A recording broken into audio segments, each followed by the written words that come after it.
এই জুবিন হল হুলাৰ ভাই মূলা তাক যোনে যি কয় তাকে কৰে এই চামকানু মহন্তৰ ইনকাম সেই জুবিনেই নৰ্থ ইষ্ট ফেষ্টিভেলত লৈ যায় ইফালে পাপন নিয়ে পাপন চিয়ানা মাল ই বুৰ্বক হয় ইয়াক যোনে যি জেক দিয়ে মই পাইছোতো তাক বহুত দিন গানে কি আনে চিনেমাখনত তাক যোনে জেক দিয়ে সি সেইটোৱে কৰে যে চামকানু মহন্তই তাক লৈ যায় ইফালে গৰিমাই তাক যাব দিল তাৰ চিজাৰ আছে এই মিৰ্গি মেইন কথা কি জানো চামকানু মহন্ত ননীগোপাল মহন্ত আৰু এটাই ডিজিপিটোৱে তিনিটা শিয়াল জন্ম দিছে মাকে দালাল এই গোটেই হিমন্তই বেক কৰাৰ কাৰণে সিহঁতে ইমান দূৰ যাব পাৰিছে আৰু কেতিয়াবা কংগ্ৰেছৰ পৰাই পইচা খাই আছিল সিহঁতে বিৰাট বদমাছৰ হাড্ডি হয় তাৰ প্ৰপাৰ্টি চালে তই মৰি যাবি সেই সি লৈ যায় জুবিন গ'লে অসমত থকা ছিংগাপুৰ চব মানে একদম হাই লেভেল পইচা দি কিনিব অমুক কৰিব তমুক কৰিব এই পইচা ইনকামৰ চ'ৰ্চ কিহৰ নৰ্থ ইষ্ট ফেষ্টিভেল বে আমি জানো মাঘ বিহু বহাগ বিহু আৰু কাতি বিহু কিহৰ এইবিলাক ফাল্টু আমি কৰি নিছে এতিয়া হিমন্তই দিয়কচোন তাৰ স্পষ্টীকৰণ তাক এবাৰ ৰাইজে পালে দিব ভালকে সি কালি ডেড বডিৰ লগত আহিব নোৱাৰে তাক দেখা পালে মাৰিব তই চাবি না আৰু আজি কিমান ডেকা ল'ৰাবিলাক আজি চাবি তই কালি ৰাতিপুৱা গম পাবি বহুত ছুইচাইড কৰিব ইমান হাৰ্ট ড্ৰপ আৰে অসমৰ 3.5 কোটি মানুহ 2 কোটিয়ে তাক ভাল পায় সি নিজৰ কাৰণে নহয় বেলেগৰ কাৰণে আৰু সেই দালালে তাক মানে কালচাৰেল দালাল বুলি ক'ব লাগে সিহঁতে তাক মাৰ্কেটিং কৰি পইচা ইনকাম কৰে তাক অলপ দি এনেই মানে জমাই মেলি মালচাল খুৱাই মেলি পঠিয়াই দিয়ে এইটোৱে ধান্দা এতিয়া গৰিমাক প্ৰেছাৰ দিব ইহঁতে যে এনেকে ক'বা তুমি তেতিয়া তাইতো যোৱা নাই অৰিজিনেল কথাটো এয়া বহুত এয়া আছে মানে কি ক'ম আৰু তাক মাৰা প্লেনো হ'ব পাৰে কিবা হ'ব পাৰে কি হ'ব পাৰে সব দালালি পইচাৰ ধান্দা গেলা অসমখন শেষ এটা সি অনুষ্ঠান আছিলতো তাৰ গান এই লাষ্ট চিনেমাখনৰ ভাইমনদাৰ গানটো সি কি চলিড বনাইছে এই বেমাৰী অৱস্থাত তাৰ পটাছিয়াম কম থাকে কিবা কম থাকে এই নেম কেয়াৰৰ ডক্টৰজনে কৈছেতো এনেকুৱা কথা পানীত যাব নালাগে তাৰ এয়া আছে এই চিজাৰ আছে এইবিলাক মানে কি কবি আৰু ই চামকানু মহন্তই চেছ কৰি দিছে গোটেই অসম আধা লুটিছে সিহঁত ইফালে হিমন্তই লুটা বুলি কয় নহয় হিমন্তই এনেকুৱা চান্স যে ডিজিপিটো কিনি আছে চোৰটো এটা সি খালে পেটলাটো আৰু মাজতো ননীগোপাল মহন্ত সেইটো কি বনাই দিছে আৰু এইটো ই প্ৰথমতে জিঅ' টিউব দি পেলাই মাৰিলে কোটি টকা সেই তেতিয়াৰ দিনতে এয়া হ'ল এয়া কি কবি আৰু অসমীয়া মানুহৰ দুৰ্ভাগ্য আজি বহুত বেয়া লাগিছে মানে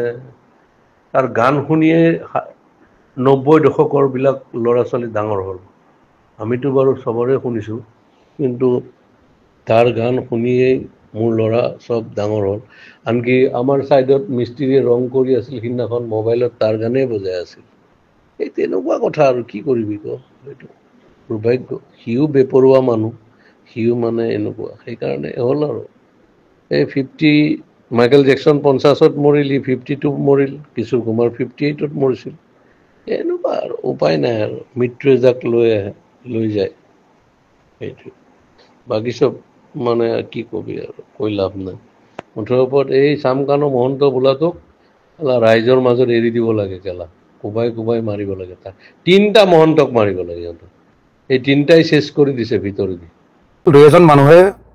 অকল 2জন মানুহকে কিন্তু জগৰীয়া কৰি আছে এজন হ'ল শ্যামকানু মহন্ত আৰু এজন হ'ল জুবিনদাৰ মেনেজাৰ সিদ্ধাৰ্থ শৰ্মা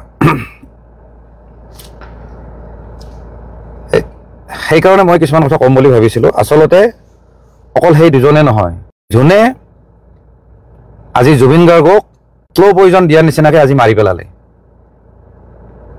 তাৰ ভিতৰত মই এজনৰ নাম ল'ম সদায় ল'ম সেইজন হ'ল শেখৰ জ্যোতি গোস্বামী যিজনে ড্ৰাম বজায় ষ্টেজত আৰু মই কেপশ্যনত কিবা এটা লিখিছোঁ আপোনালোকে চাগে দেখিছে যে জুবিন গাৰ্গ আৰু জুবিন গাৰ্গৰ সত্তাক বহুতে কিনা বেচা কৰিছে কথাটো কোৱাৰ কাৰণ এটাই আজি শ্যামকানু মহন্ত তেওঁ কালচাৰ বেপাৰী তেওঁ অসমীয়া সংস্কৃতিৰ নামত অসমীয়াৰ আৱেগক লৈ তেওঁ বিজনেছ কৰে। তেখেতে এটা মন্তব্য দিছিলে, কৈছে যে জুবিন গাৰ্গে হেনো মানে ছিংগাপুৰত নিজে যাব ইচ্ছা কৰিছে। মই এটা কথা ভালদৰে জানো, জুবিন গাৰ্গ ইমান পাগল মানুহ নহয়।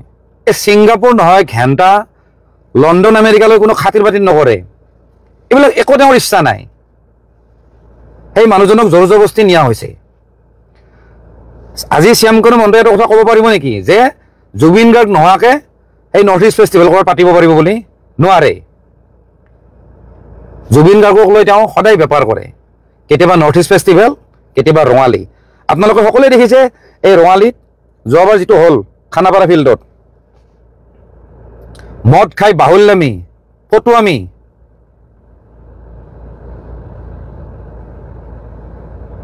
লাষ্টত ক'ব জয় অসম, জয় জুবিন দা ক'ব। তাৰমানে মানুহৰ আৱেগক লৈ তেওঁলোকে বেপাৰ কৰে, এই শ্যামকৰণে মহন্তৰ নিচিনা মানুহে।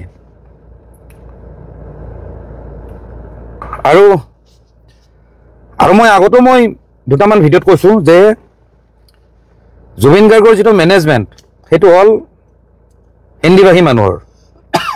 সেইকাৰণে মই এদিন জুবিন দাক সমালোচনা কৰি মই কৈছিলোঁ, জুবিন দাক সিদিনা সমালোচনা কৰিছিলোঁ যে আপুনি এই হিন্দীভাষী মানুহক মেনেজমেণ্টত নাৰাখিব। কাৰণ হিন্দীভাষী মানুহে আমাৰ অসমীয়াৰ আৱেগ বুজি নাপায়। তাহাঁত হ'ল বেপাৰী। তাহাঁতে ইয়াতে বেপাৰ কৰিছে, পইচা যেতিয়া হ'ব ঘৰত পঠাই দিব। তাহাঁতৰ অসমীয়াৰ আৱেগ লৈ কোনো মতলব নাই। সিহঁতে ইয়াতে টেম্পৰাৰী থাকে, ক'ৰবাত ফ্লেট কিনিছে বা ক'ৰবাত ভাড়াত আছে, মন গ'লে তাহাঁতে গুচি যাব। আপোনালোকে জানে বৰ্তমানৰ যিজন সিদ্ধাৰ্থ শৰ্মা, সি এজন মাৰোৱাৰী হয়, বিৰাট অসভ্য, বিৰাট হাৰামজাদা। কোনো এজন মানুহক ভাল সন্মান নকৰে সি। মোৰ কথা কোৱা নাই, মোৰ কথা পিছত কয় বাৰু, সেইটো মই নকওঁ। কিন্তু অসমৰ ইমূৰৰ পৰা সিমূৰৰ পৰা যিমান ল'ৰা ছোৱালী জুবিন দাক লগ কৰিব আহে, তাহাঁতে বেয়া ব্যৱহাৰ কৰে। সিহঁতে জুবিন দাক সিহঁতৰ বাপেকৰ সম্পত্তি বুলি ভাবে। সেইজন এজন মহা অসভ্য। সি এইখিনি কথা জানিব লাগে যে জুবিন দাই আজি কিমান পেক খাইছে, কেতিয়া শুব লাগে, কাৰণ পিছদিনাখন শ্ব' আছে, কিবা আছে, হেল্থটো যে কিমানখিনি বেয়া, কি ধৰণে তেওঁক মেইনটেইন কৰিব লাগে, সেইটো মেনেজাৰৰ দায়িত্ব হ'ব লাগে। কিন্তু সি ঢকৰাৰ খালি পইচা লাগে, তাৰ বেলেগ কথা কোনো মতলব নাই। তাৰ বছ আছিলে, আপোনালোকে চাগে জানে, তাৰ বছ আছিলে, তাৰ মালিক আছিলে তাৰচেম মিত্তাল। সেই তাৰচেম মিত্তালে জুবিন গাৰ্গক মেনেজ কৰিছিলে প্ৰথম সেইজন প্ৰথম মাৰোৱাৰী। কিন্তু যেতিয়া সেই তাৰচেম মিত্তালে যেতিয়া সুবিধা পালে, তেতিয়া বম্বে গুচি গ'ল। এতিয়া জুবিন গাৰ্গৰ হেৰি বুলি মতলব নাই। তাৰপিছত কুকুৰ এটাক চাব দি গৈছে, এই সিদ্ধাৰ্থ শৰ্মা নামৰ কুকুৰটোক চাব দি গৈছে যে তই চাই থাক, এতিয়া মইতো মালটো কামালোৱে, মই এতিয়া বম্বে যাম, মই এতিয়া সেইফালে লুটিম, এতিয়া তই লুটি থাক। সেইকাৰণে মই কৈছোঁ এই অনা অসমীয়াবিলাকে জুবিন দাৰ আৱেগ লয় আৰু অসমীয়াৰ আৱেগ লৈ বেপাৰ কৰে। লগতে এটা মই কথা কওঁ, আজি মেইন পইণ্টটো মই ক'ব আহিছোঁ, আপোনালোকে লাগিলে ইয়াৰ পৰা স্ক্ৰীন ৰেকৰ্ডিং কৰিব, আৰু নহ'লে যদি বেয়া নাপায় আপোনালোকে এই লাইভটো শ্বেয়াৰ কৰিব প্লিজ। একদম মই সঁচা কথা ক'ব যাব লৈছোঁ, জুবিন গাৰ্গক মোটামুটি 2011-12 পৰা ধ্বংস কৰা মানুহজন হ'ল শেখৰজ্যোতি গোস্বামী। সেই কুকুৰটোৰ নাম কিন্তু ছ'চিয়েল মিডিয়াত অহা নাই, কোনো নিউজ চেনেলতো অহা নাই, এনেই জাষ্ট আহিছে। কিন্তু তেওঁৰ এগেইনষ্টত কিন্তু কোনো কেছ নাই, কোনো এফআইআৰ নাই কোনো থানাত। মেইন কালপ্ৰিট সেইজন, মই কৈছোঁ। আৰু আপোনালোকে যদি জানে যে মই মিছা কথা নকওঁ, মই কৈছোঁ জুবিন গাৰ্গক ধ্বংস কৰা, জুবিন গাৰ্গৰ গোটেই লাইফ জাৰ্ণিটো ধ্বংস কৰা মানুহজন হ'ল শেখৰজ্যোতি গোস্বামী। মই য'তে ক'ব লাগে তাতে ক'ম। এই শেখৰজ্যোতি গোস্বামীয়ে জুবিনক লাহে লাহে ধ্বংস কৰি দিছে। জুবিনৰ গোটেই কেৰিয়াৰ, সেই কেৰিয়াৰৰ পৰা এই কেৰিয়াৰ আনিছে। আপোনালোকক মই কৈ আছোঁ, আপোনালোকে জানে যে জুবিন দা, চৰি দে মই মাজে মাজে জুবিন দাক কৈ আছোঁ, মাজে মাজে জুবিন দা কৈ আছোঁ। মই কথা ক'ব নাজানো, কিন্তু তেওঁৰ প্ৰতি ৰেচপেক্ট মোৰ সদায় আছে। মই কথাটো ক'ব লাগিছোঁ, জুবিন দা মানে এনকে প্ৰডাকশ্যন আছিল, দেৱ বৰকটকীৰ। আৰু NK প্ৰডাকশ্যন মানে হ'ল জুবিন দা। কিন্তু আপোনালোকে জানে যে NK প্ৰডাকশ্যনৰ লগত জুবিন দাৰ সম্পৰ্ক নাই। সম্পৰ্ক কোনে বেয়া কৰিলে আপোনালোকে জানেনে? যদি নাজানে মই কৈ আছোঁ, সেইজন হ'ল শেখৰজ্যোতি গোস্বামী। যিদিনাৰ পৰা NK প্ৰডাকশ্যনৰ লগত ৰিলেশ্যন বেয়া হৈছে সেইদিনাৰ পৰা কিন্তু জুবিন দাৰ বেয়া দিন ষ্টাৰ্ট হৈ গৈছে। NK প্ৰডাকশ্যনৰ ষ্টুডিঅ'ত এখন ৱালত জুবিন দাই কিবা এটা ছবি আঁকিছিলে। সেই ছবি আঁকাক লৈ এই শেখৰজ্যোতি গোস্বামীয়ে লগাই দিছে দেৱ বৰকটকীক।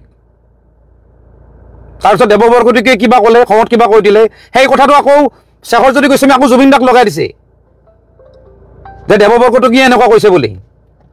সেই দুইজনৰ মাজত ৰিলেশ্যন বেয়া কৰা মানুহটো হ'ল শেখৰজ্যোতি গোস্বামী। তাৰপিছত জুবিন দাৰ লগত কথা পাতি কৈছে যে বেলেগৰ ষ্টুডিঅ'ত কিয় গাব লাগে, আপোনাৰ নিজৰ ষ্টুডিঅ' খোলক গুৱাহাটীত। তাৰপিছত জুবিন দাই সেই জচতে বম্বেৰ ষ্টুডিঅ' ভাঙি আনি পেলাই গুৱাহাটীৰ ষ্টুডিঅ' খুলিছে। কিন্তু এইবিলাক কথা বেছিভাগ মিউজিক ইণ্ডাষ্ট্ৰীৰ মানুহে জানে কিন্তু নকয়, কাৰণ চব মানুহ স্বাৰ্থপৰ।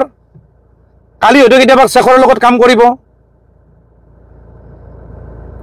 আৰু যদি শেখৰৰ এগেইনষ্টত যদি কথা পাতে, শেখৰে উল্টাকে মেনিপুলেট কৰি পেলাই জুবিন দাক বেলেগকে কথা শুনাব, জুবিন দাই বেলেগ বুজিব। য'ত মোৰ ক্ষেত্ৰত তেনেকুৱা বহুতবাৰ হৈছে। মই কিবা এটা ভালৰ কাৰণে কথা কওঁ, সেইটো বস্তু বেলেগ উল্টাকে জুবিন দাক কাণ ভৰাই দিয়ে। আজি বম্বে ষ্টুডিঅ' ভাঙাৰ কাৰণটো হ'ল, বম্বে ষ্টুডিঅ' শেষ হোৱাৰ কাৰণটো হ'ল শেখৰজ্যোতি গোস্বামী। সি কিন্তু চোৱাৰৰ বাচ্চাটো এতিয়াও কিন্তু ঘূৰি আছে, এতিয়াও জুবিন দাৰ ডেড বডিৰ লগত ঘূৰি আছে। আৰু সেইটো কথা বিৰাট দুখৰ কথা। সেই কথাটো কিন্তু জুবিন দাৰ পত্নী গৰিমা বৌয়ে কিন্তু সেইখিনি কথা ৰিয়েলাইজ নকৰিলে। আমি কিন্তু বহুবাৰ চেষ্টা কৰিছিলোঁ যে এইবিলাক মানুহ বেয়া, কিন্তু এইবিলাক মানুহে জুবিন দাক এদিন ধ্বংস কৰি দিব। তাৰপিছত আহোঁ, সেই শেখৰজ্যোতি গোস্বামীয়ে জুবিন দাৰ প্ৰথম গাড়ীখন ভাঙিছে। সেইখন আছিলে টয়টা হিয়েছ। প্ৰথম গাড়ী নহয়, মানে এখন গাড়ী আৰু ভাঙিছে। খুব ভাল গাড়ী আছিলে, এখন ফৰেন কাৰ এখন আছিলে টয়টা কোম্পানীৰ। এখন ইণ্ডিয়াত নাছিল, ইণ্ডিয়াত খুব কমেই আছিলে, এখন মিনি বাছৰ নিচিনা। সেই গাড়ীখন ভাঙিছে শেখৰজ্যোতি গোস্বামীয়ে। তাৰমানে চেৰা পাগল, মানে চাপৰি টাইপ। কিন্তু আকৌ পিছ মুহূৰ্ততে জুবিন দাক তেল মাৰি মাৰি আকৌ জুবিন দাৰে মৰমৰ হৈ যায়। সেই গাড়ীখন ভাঙিছে শেখৰজ্যোতি গোস্বামীয়ে। সেই গাড়ীখন বনাই আনিছিলোঁ, মই নিজে আছিলোঁ, নগাঁৱত বনাই আনিছিলোঁ PVCৰ পৰা। সেইখনো সিয়ে ভাঙিছে। এনেকুৱা কুফা, এনেকুৱা জানুৱাৰৰ বাচ্চা হয় সি। তাৰপিছত জুবিন দাই গাড়ী এখন কিনিছিলে, চবে জানে, পাজেৰ' গাড়ীখন। মই নিজে চলাই লৈ আহিছিলোঁ।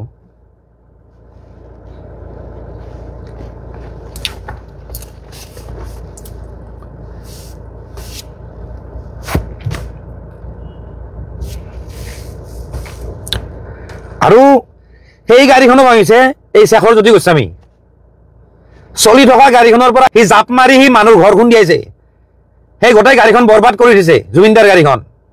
তাৰপিছত মই গাড়ীখন ভাল কৰিব নিছিলোঁ, তাৰপিছত কিন্তু মোকেই বদনাম দিছে, মই বোলে পইচা খাইছোঁ বোলে।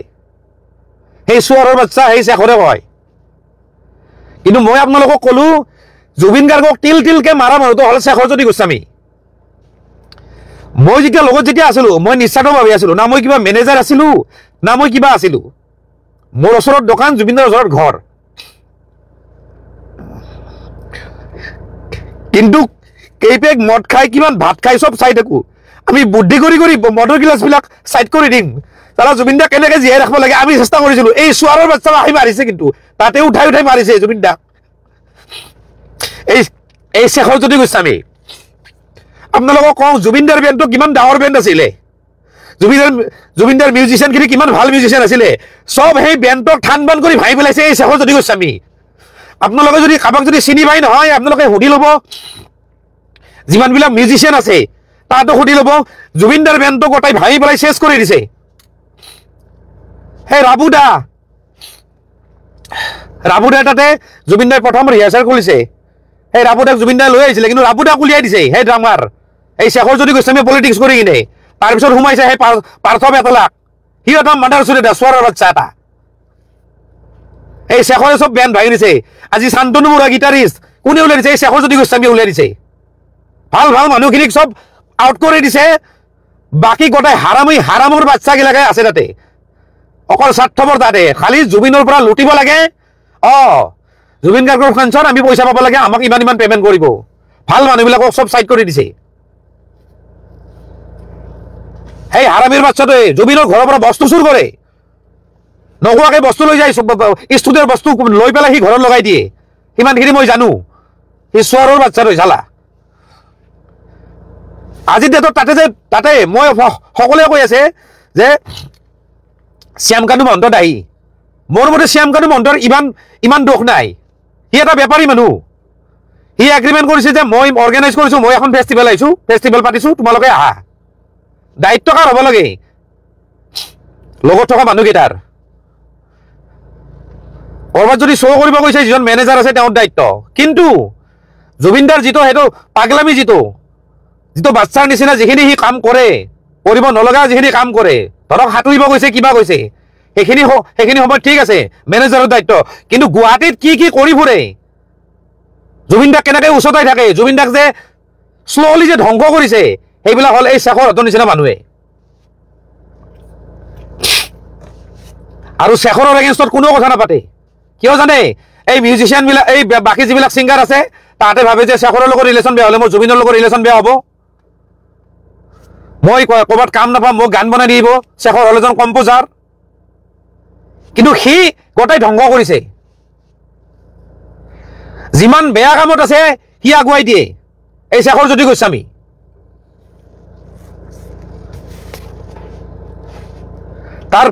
তাৰ বডি লেংগুৱেজ চাব, চাপৰিতকে অধম সি ঈশ্বৰৰ বাচ্চাটোৰ। কিন্তু আজি বিৰাট দুখ লগা কথা যে শেখৰ জ্যোতি গোস্বামীৰ কথা কোনো উলিওৱা নাই। আজি যিমানখিনি মানুহ আছে অসমত, যোনে লগ কৰিব আহে জুবিন দাক, যিমান ফেন আছে অসমৰ, চবে জানে যে শেখৰ নামৰ এটা অভদ্ৰ এটা আছে তাতে। বাকীবিলাকতো কিছুমানতো আছে তাতে, সিহঁতেতো নিজকে জুবিন গাৰ্গ বুলি ভাবে। আৰু জুবিন গাৰ্গক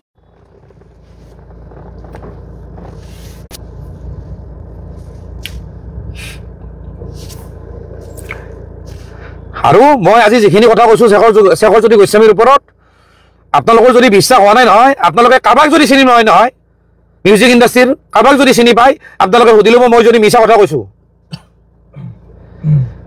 আজি বম্বেৰ কেৰিয়াৰ জুবিন দাই কয় যে মই অসমক ভাল পাওঁ, মই ইয়াতে গানৰ কাম কৰিছোঁ। সেইটো নহয়, আচল কথা এইটো নহয়।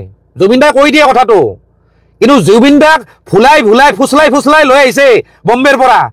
আজি সেই ষ্টুডিঅ' ভাঙি ইয়াত আনিছে। মই গৈছোঁ, মই বম্বেৰ ষ্টুডিঅ'তো মই গৈছোঁ, মই জুবিন দাৰ ঘৰত আছোঁ বহুতবাৰ, মই চব জানো এইবিলাক।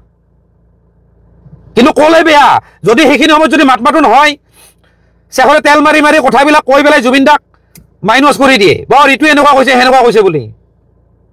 কিন্তু আমাৰ একো স্বাৰ্থ নাই, না মই কিবা না মই কিবা মিউজিচিয়ান হয়, না মই কিবা কালচাৰেল লাইনৰ মানুহ হয়। ইতিমধ্যে আপোনালোকে এটা কল ৰেকৰ্ডিং আৰু লগতে ঋতু কলিতাৰ দ্বাৰা কথাখিনি শুনিলে। সমগ্ৰ ৰাজ্যৰ লগতে সমগ্ৰ দেশ এতিয়া জানিবলৈ ইচ্ছুক হৈ আছে যে আচলতে জুবিন দাৰ লগত কি হৈছিল। সকলো তথ্য লাহে লাহে আহিছে পোহৰলৈ। ইমান অসুস্থ মানুহজনক কেনেকৈ লৈ গৈছিল আপোনালোকে দেখিছেই, পানীত নমাৰ পৰা তেওঁ ফিট হৈ পৰি যোৱালৈকে।